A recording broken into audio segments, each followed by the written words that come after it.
मेरा नाम दीपक है। मैं शहर में जॉब करता था। मैं अपनी कंपनी से छुट्टी लेकर शादी करने के लिए घर आया था। आज मेरी शादी को 1 महीना हुआ था। मुझे इस शादी से बिल्कुल भी खुशी नहीं थी। मुझे एक एक लम्हा घुटन दे रहा था और इस तकलीफ से निकलने के लिए मैं शहर वापस जाने के लिए सुबह सवेरे ही उठ गया था। मेरे पापा ने अपने मरते हुए दोस्त से वादा किया था कि वह उनकी बेटी को अपने घर की बहू बनाएंगे और आज उन्होंने अपना ये वादा पूरा कर दिया था। अपने स्वर्गीय दोस्त की बेटी से मेरी शादी कर दी थी। मेरी पत्नी मुझसे उम्र में बड़ी थी और मुझे पसंद भी नहीं थी। उसका नाम नीलू था। मैं गुस्से से घर से निकलने लगा तो नीलू मेरे सामने हाथ जोड़ने लगी कि इतनी जल्दी वापस मत जाइए। मेरी पत्नी मुझे एक आंख नहीं भाती थी। मुझे उसका बोलना भी जहर लगता था। मैं सोचता था कि मेरी पत्नी मेरे सामने से कहीं चली जाए जिससे कि मुझे उसका चेहरा नहीं देखना पड़े, पर यह तो मुमकिन नहीं था क्योंकि वह बहू बनकर मेरे घर आ चुकी थी। वह तो ये घर छोड़कर नहीं जा सकती थी, लेकिन कम से कम मैं तो इस घर को और उसे छोड़कर शहर जा सकता था क्योंकि मैं शहर में ही जॉब करता था। मैंने अपने पापा के कहने पर जहर का कड़वा घूंट पी लिया था, मगर मैंने अपनी नई नवेली दुल्हन से कोई समझौता नहीं किया था और उसे साफ साफ कह दिया था कि इतनी जल्दी वापस शहर जाने का मेरा भी इरादा नहीं था, लेकिन मैं तुम्हारी शक्ल अब और ज़्यादा नहीं देख सकता हूँ। मैंने महसूस किया था कि मेरी बात सुनकर वो एकदम से मुरझा गई थी। फिर आंखों में आंसू भर कर बोली, मैं आपके बिना नहीं रह सकती हूँ। उसकी बात सुनकर मैं उसका मुंह ताकता रह गया था। मुझे मन ही मन हंसी आ गई थी कि ये लड़की मुझ जैसे स्मार्ट और हैंडसम लड़के के साथ रहने के सपने देख रही थी। खैर, इसमें इसकी भी कोई गलती नहीं थी। ये सपना शायद मेरी वजह से ही वो देख रही थी, क्योंकि शादी की पहली रात मुझसे गलती हुई थी। उसे छूकर मैंने खुद के पैरों पर कुल्हाड़ी मार ली थी, लेकिन अब मैं और उसे बर्दाश्त नहीं कर सकता था। माँ और पापा को जब पता चला कि मैं शहर वापस जा रहा हूँ तो वो दोनों मेरे पास आए और मुझे समझा रहे थे कि अभी तुम्हारी शादी को 1 ही महीना हुआ है और तुम बहू को छोड़ कर जा रहे हो। मैं पापा की बातें सुन रहा था क्योंकि मैं उनका बहुत ही आज्ञाकारी बेटा था। मेरे पापा बहुत तारीफ करते थे कि मैं उनकी सारी बातें मानता हूँ और मैं भी नहीं चाहता था कि मेरी वजह से मेरे पापा का दिल दुखे। मैंने पापा से काम का बहाना बनाकर उनसे आज्ञा मांगी और फिर मजबूरन पापा ने मुझे शहर जाने की आज्ञा दे दी। उन्हें अपने मेहनती बेटे पर गर्व होने लगा। मैं जब घर से निकला तो नीलू छत पर कपड़ा डालने गई थी। मैं उसे बताए बगैर ही घर से निकल आया। हकीकत तो ये थी कि गांव के माहौल में मेरा दम घुटता था। मुझे तो शहर का चकाचौंध अच्छा लगता था। चाहता तो मैं अपने गांव में कोई खुद का बिजनेस कर सकता था, लेकिन मुझे गांव में रहकर काम करना बिल्कुल भी पसंद नहीं था और मैंने जैसे तैसे करके शहर में जॉब कर लिया और वहीं रहने लगा था। गांव तो बस नाम के लिए कभी कभी आता था। जैसे ही मैं एयरपोर्ट पर उतरा, मेरी महंगी कार के साथ बॉडीगार्ड आ पहुंचे थे। मेरा काम ही कुछ ऐसा था कि मुझे सिक्योरिटी की ज़रूरत पड़ती थी। अगर मेरे पापा को ये पता चल जाता कि उनका लाडला इकलौता बेटा क्या काम करता है, बेचारे तो भगवान के ही प्यारे हो जाते। जहाँ तक मेरी पत्नी की बात है तो मुझे उसकी कोई भी परवाह नहीं थी। पुराने ख्याल वाली हर चमक दमक से दूर पत्नी मुझे चाहिए भी नहीं थी। यहाँ शहर में एक से बढ़कर एक लड़कियाँ मेरी दोस्त थी, तभी तो मुझे गांव की वो लड़की एक आंख नहीं भाती थी। शहर में मेरा एक नाम था, एक पहचान थी। बड़े बड़े ठेकेदार भी मेरे आगे पानी भरते थे और मेरे इलाके की तरफ कोई स्मगलर तो क्या, पुलिस भी आंख उठाकर नहीं देखती थी। हाँ, मैं एक जाना माना और बहुत बड़ा क्रिमिनल था। नीलू को भुलाकर मैं अपने काम में बिजी हो चुका था। एक दिन की बात है जब मैं भेष बदल कर एक ट्रेन में सवार होकर अपना शिकार ढूंढ रहा था। कॉलेज की कच्ची उम्र की लड़कियां और लड़कों को मैं अपने काम में फंसाता था। इस उम्र में हर एक की चाहत होती है कि वो पैसा कमाए और अपने माता पिता का सहारा बने। मैं लड़के लड़कियों को अच्छे खासे पैसे ऑफर करता था। मैंने बहुत सारे लड़के लड़कियों को अपना शिकार बनाया हुआ था। हमेशा की तरह उस दिन भी ट्रेन में बहुत भीड़ थी। मैं सीट पर बैठा हुआ था और एक लड़की मेरे बगल में खड़ी थी। वो दिखने में गरीब घर की लग रही थी। उसका बैग भी काफ़ी पुराना था, उसके जूते भी फटे पुराने थे। उस लड़की का हुलिया उसकी गरीबी की दास्तान चीख चीख कर सुना रहा था। मेरा नया शिकार मिल चुका था। मुझे मालूम था कि ऐसी लड़कियों को फंसाना बहुत आसान होता है। ऐसी लड़कियां गरीबी से जान छुड़ाने के लिए किसी भी हद तक जा सकती हैं। मैं अपनी सीट से उठा और उससे बोला कि तुम इस सीट पर आकर बैठ जाओ। वो लड़की मेरी बात सुनते ही गुस्से से भड़क उठी और मुझे घूरने लगी। कहने लगी, मैं तुम जैसे लड़कों को अच्छी तरह से जानती हूँ। लड़कियों से बात करने का बहाना चाहिए तुम्हें बस। लड़की को सीट ऑफर कर दो और उससे बातचीत शुरू कर दो। ये तरीका पुराना हो चुका है। मैं तुम जैसे लड़कों के सारे हथकंडे जानती हूँ। मुझे उसकी वो बात भी अच्छी लगी थी। मुझे मालूम हो गया था कि ये मेरे लिए बहुत काम की साबित होगी। मेरे सामने एकदम मेरे डरपोक सी पत्नी का चेहरा घूम गया था और उसका चेहरा याद आते ही मेरा मुंह कड़वा हो गया था। उस दिन के बाद मैं हर रोज उस स्टेशन पर जाकर खड़ा हो जाता जिस स्टेशन से वो ट्रेन लेती थी, और मैं भी उसके पीछे पीछे उसी डिब्बे में चढ़ जाता था। उस लड़की से बात करने का कोई न कोई बहाना तलाश करता रहता। मैंने अपने खास लोगों को उसकी जासूसी पर लगा रखा था।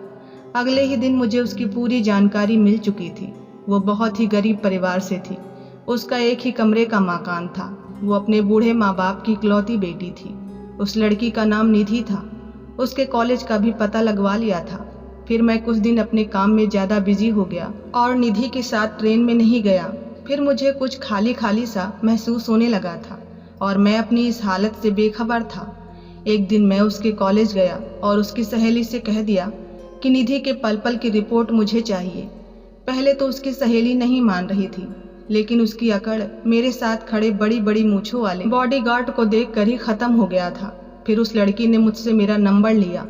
नंबर लिखाकर मैं वहां से उठा, लेकिन ना जाने क्यों मेरा दिल बार बार निधि को देखने को करने लगा था। अगले कुछ दिन मेरे बहुत ही बिजी निकले थे और इस बीच मैं उसको नहीं देख पाया, मगर उसका ख्याल बार बार मुझे तंग करता। और फिर एक दिन अचानक निधि की सहेली की कॉल आ गई। उसने बताया कि 7 दिन बाद उसकी शादी हो रही है। ये सुनते ही मेरा दिल टूट कर बिखर गया था। वो अपनी सहेली को शादी में इनवाइट की थी। तभी उसने फौरन मुझे कॉल करके बता दिया। मुझे समझ नहीं आ रहा था कि मैं क्या करूं। तभी अचानक मुझे महसूस हुआ कि मैं निधि से प्यार करने लगा हूं। मुझे अपनी हालत पर खूब हंसी आई और फिर मैंने बैठकर सोचा कि मुझे क्या करना चाहिए। तभी मेरे दिमाग में ख्याल आया और बारात आने से ठीक पहले मैंने अपने एक भरोसे के आदमी को भिजवाकर उस लड़की को उस घर से उठवा लिया था और अपने घर के एक कमरे में बंद कर दिया था। मैंने अपने आदमियों को सख्ती से बोल रखा था कि इस लड़की को किसी भी तरह की कोई परेशानी नहीं आनी चाहिए। उसकी इज्जत की सुरक्षा करना अब मेरी जिम्मेदारी थी। मेरा दिल उसको देखने के लिए तड़प रहा था, मगर मैंने बड़ी मुश्किल से खुद को रोक रखा था। कुछ दिन अपने घर में रखकर उसे सुरक्षित उसके घर पहुंचा दिया था। वो मेरे यहाँ जैसे आई थी वैसे ही वापस चली गई थी। निधि का रिश्ता टूट चुका था। अब मुझे आगे ये करना था कि उसके दिल में अपने लिए जगह बनानी थी। मैं हर काम पूरे प्लान के साथ कर रहा था। ये मेरी पुरानी आदत थी और तभी तो आज तक मुझे पुलिस गिरफ्तार नहीं कर सकी थी। पुलिस को मुझ पर शक था, मगर वो मेरे खिलाफ सबूत ढूंढने में नाकाम थी। मैं निधि की गली में जाकर खड़ा हो जाता। मैंने बड़ी चालाकी से उसके पापा से दोस्ती कर ली थी। वो सीधा साधा आदमी था। उससे बातचीत करना कोई मुश्किल बात नहीं थी। जब उसके पापा से मेरी बातचीत होने लगी थी तो उन्होंने मुझे बताया था कि निधि का मंगेतर ही घर का सारा खर्च उठाया करता था। घर का चूल्हा उस लड़के की वजह से ही जलता था। अब तो भूखे रहने की नौबत आ गई थी। फिर मैंने उनके घर राशन डलवा दिया। निधि के पापा ने बहुत मना किया, मगर मैंने भी कह दिया कि मुझे अपना ही बेटा समझे, और इस तरह से मैं निधि के पापा से जान पहचान करके उसके घर तक भी पहुंच चुका था। मैं उसके घर पर पैसे लुटा रहा था, लेकिन निधि को पता चल चुका था कि मैंने उसका किडनैप करवाया था। इसलिए वो मुझसे नाराज थी और बात भी नहीं करती थी। लेकिन मैं भी पीछे हटने वाला नहीं था। मैंने उसके घर की पूरी जिम्मेदारी अपने कंधों पर ले ली थी। कभी उसके बूढ़े माँ बाप को डॉक्टर के पास ले जाता तो कभी उसके घर जरूरी सामान लाकर रख देता। मेरी इन्हीं मेहरबानियों की वजह से निधि ने मुझसे माफ़ी मांग ली थी। मैंने कहा कि इंसान को कभी कभी गलतफहमी हो जाती है, इसकी कोई ज़रूरत नहीं है।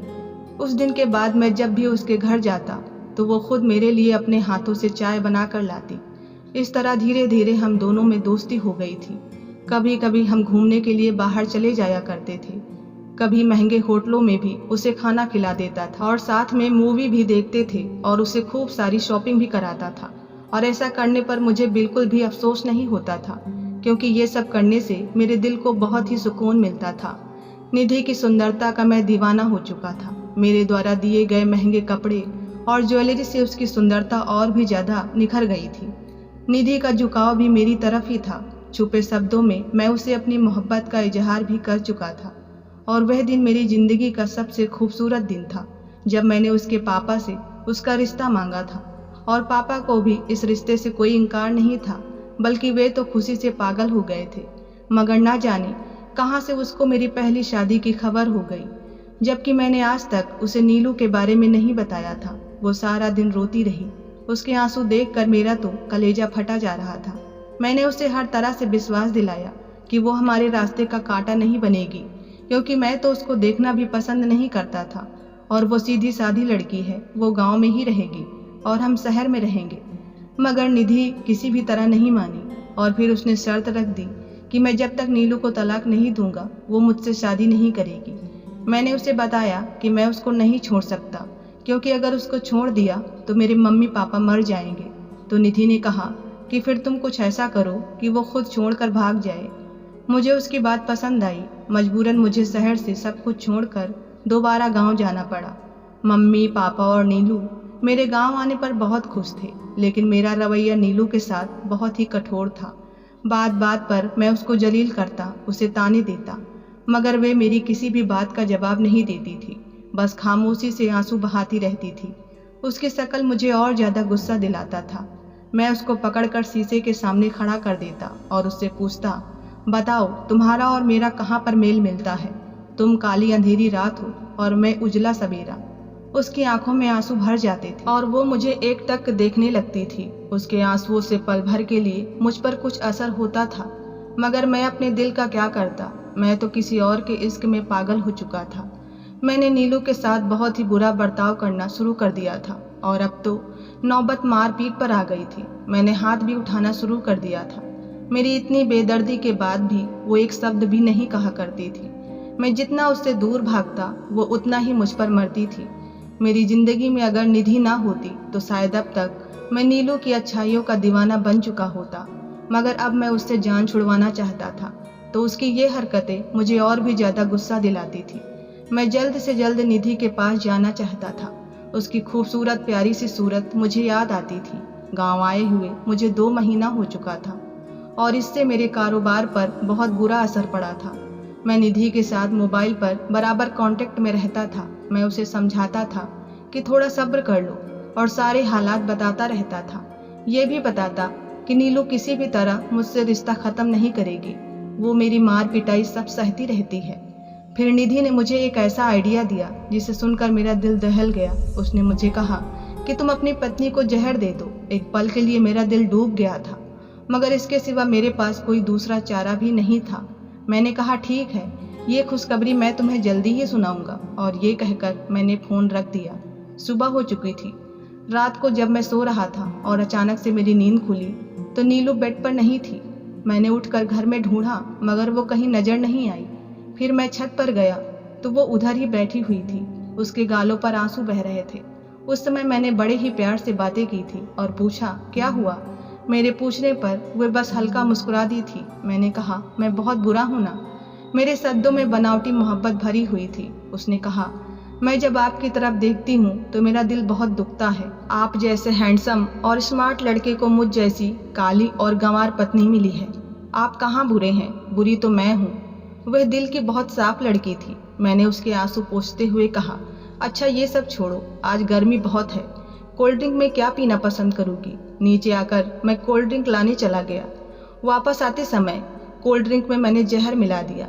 मैंने झूठी मोहब्बत जताकर वो कोल्ड ड्रिंक उसके सामने रखा और उससे कहा कि इसे पी लो। उसने मेरे सामने ही पी लिया। मेरा सामान तो पहले से ही पैक था। मैंने उसको बाय बोला और खुशी खुशी शहर के सफ़र पर निकल पड़ा। मैं बहुत रिलैक्स था कि मेरी खुशियों के बीच जो सबसे बड़ा कांटा था वो अब निकल जाएगा, मगर ना जाने क्यों मैं जैसे जैसे शहर की तरफ बढ़ रहा था मेरा दिल बैठा जा रहा था। मैंने निधि को कॉल करके अपने आने के बारे में नहीं बताया था, क्योंकि उसके घर पहुंचकर मैंने उसे सरप्राइज देने का सोचा था। दरवाजे की चाबी मेरे पास मौजूद थी, क्योंकि वो फ्लैट मैंने ही निधि को खरीद कर दिया था। मैं उस फ्लैट पर पहुंचकर चुपके से दरवाज़ा खोला और उस घर में दाखिल हो गया, लेकिन मुझे यहाँ अजीब सी खामोशी का एहसास हुआ। तभी मैंने निधि को एक कमरे से निकलते हुए देखा। वो बहुत ही सुंदर लग रही थी और उसके हाथ में मिठाई की ट्रे थी। वो मुझे देखकर मुझसे कहने लगी, आज हमारे रास्ते का कांटा निकल चुका है, आज तो बहुत ही खुशी का दिन है, ये मिठाई खाओ। लेकिन मैं उसकी खुशी देखकर बौखला गया था। जब से मैंने उसे फ़ोन किया था कि मैंने नीलू को जहर दे दिया है, तभी से वो तैयारियों में लगी थी और खुशियाँ मना रही थी। उसने फिर कहा, मुँह तो मीठा करो। मुझे मिठाई देखकर अजीब सा महसूस हो रहा था, मगर निधि के बार बार कहने पर मैंने एक टुकड़ा उठाकर खा लिया। फिर निधि ने कहा, आप फ्रेश हो जाइए। वो मुस्कुराती हुई कमरे में चली गई। जब उसे काफ़ी देर हो गई और वो ना लौटी तो मैं उस कमरे की तरफ चला गया और मैंने दरवाजे के अंदर झांक कर देखा तो मेरे कदमों तले से ज़मीन निकल गई। कमरे के अंदर से किसी लड़के के बोलने की आवाज़ आ रही थी। निधि उस लड़के के पास बैठी हुई कह रही थी, आप चिंता न करें, मैंने दीपक का पक्का इंतजाम कर दिया है। मिठाई में जहर डालकर उसको खिला दिया है और आज अपना बदला भी मैंने उससे ले लिया है। वो क्या समझता था कि मुझे खबर नहीं होगी कि मेरा मुजरिम कौन था, मुझे किसने मेरी शादी की रात में अगवा किया था। मेरा मुजरिम दीपक ही है। वो तो भगवान की कृपा है जो आपने मेरे पर विश्वास किया। मोहब्बत तो मैं सिर्फ आपसे ही करती हूँ और हमेशा ही करती रहूँगी, निधि अपने मंगेतर वैभव से कह रही थी। निधि की बातें सुनकर मुझ में वहाँ खड़े होने की हिम्मत नहीं थी। मैं दबे पांव वहाँ से निकल आया था और तभी अचानक मेरे घर से कॉल आई और मेरी माँ ने कहा, बेटा तुम्हारी पत्नी की आखिरी सांसें चल रही हैं और वह तुम्हें बुला रही है। मेरे तो कदमों के नीचे से जमीन ही निकल गई। मुझे अब अपनी गलती का एहसास हो गया था। जहर तो मुझे भी दिया गया था, मेरी हालत भी खराब हो रही थी, लेकिन अब मुझे अपनी हालत की परवाह नहीं थी। मैं जल्दी से गांव पहुंचा। मैंने देखा कि नीलू के चेहरे पर मौत का सन्नाटा था। मेरे घर पहुंचते ही मेरी पत्नी ने मुझे मुस्कुरा कर देखा। उसकी मुस्कुराहट देखकर मेरी रूह कांप उठी और फिर अचानक ही वो मेरे पैर पकड़कर बोली, आप मुझे माफ़ कर दो। मैं घबरा गया और पूछा, क्या हुआ नीलू? उसने रोकर कहा, मैंने आपकी अलमारी तलाश की थी, मुझे आपके गलत काम के बारे में सब सबूत मिल चुके हैं। मैं उसकी बात सुनकर हैरान रह गया। मेरे हाथ पैर कांपने लगे थे। जहर अपना काम कर रहा था, लेकिन मैं फिर भी खड़ा उसकी बातें सुन रहा था। वो कह रही थी कि मैं सोच रही थी कि आपके खिलाफ कानूनी कार्रवाई करूं या ना करूं। मैं इसी सोच में डूबी हुई थी, लेकिन मैं आपको भगवान के कहर से बचाना चाहती थी, इसलिए मैं आपको इस गलत काम के दलदल से निकालना चाहती हूँ। और आपको इस दलदल से निकालने के लिए मेरे पास बस एक ही रास्ता था कि मैं आपको पुलिस के हवाले कर दूँ। मैंने आज ही आपके खिलाफ कानूनी कार्रवाई की है। पुलिस किसी भी वक्त यहाँ पहुँच सकती है और आपको गिरफ्तार कर सकती है। उसकी कोई भी बात मुझे बुरी नहीं लग रही थी। इतना कहते ही नीलू एकदम जमीन पर गिर पड़ी थी। मैं फटी फटी आंखों से उसे देख रहा था। जल्दी से उसे लेकर डॉक्टर के पास गया। उसकी हालत बहुत ज़्यादा ख़राब थी। मैं रो रो कर भगवान के सामने उसकी ज़िंदगी की भीख मांग रहा था और फिर मैं भी बेहोश होकर गिर पड़ा था। जब मुझे होश आया तो अपने पास डॉक्टर को खड़ा देखा था और सबसे पहले मैंने नीलू के बारे में पूछा था। भगवान की कृपा हुई और वो बच गई थी और मुझे भी बचा लिया गया था। जब मेरी तबीयत कुछ संभली तो मुझे पुलिस गिरफ्तार करके ले गई। मैंने अपना जुर्म स्वीकार कर लिया था। जेल में मैं दिन रात भगवान से रो रो कर अपने पापों की माफ़ी मांगी थी। मुझे सज़ा हुई थी। सज़ा के बाद मुझे जेल से रिहाई मिली और जब अपने जुर्म की सज़ा भुगत कर मैं वापस अपने घर जा रहा था तो मैं सोच रहा था कि पता नहीं नीलू मुझे माफ़ करेगी या नहीं। मैंने अपनी रिहाई की खबर किसी को भी नहीं दी थी। चुपचाप घर पहुंच गया था और बाहर दरवाजे पर ही रुक गया।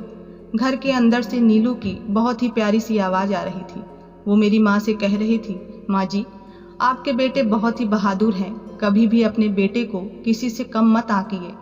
जब वो आएंगे तो देखिएगा कितने नेक इंसान बन कर आएंगे। वो अपने रास्ते से भटक गए थे, लेकिन अब हमारा आने वाला कल अच्छा होगा। मुझसे अब और ज़्यादा बर्दाश्त नहीं हुआ और मैं भागता हुआ घर में दाखिल हो गया। मैं नीलू के कदमों में बैठ गया और उससे रो रो कर अपने पापों की माफ़ी मांगी थी। उसने मुझे उठाकर अपने गले से लगा लिया और माफ़ कर दिया।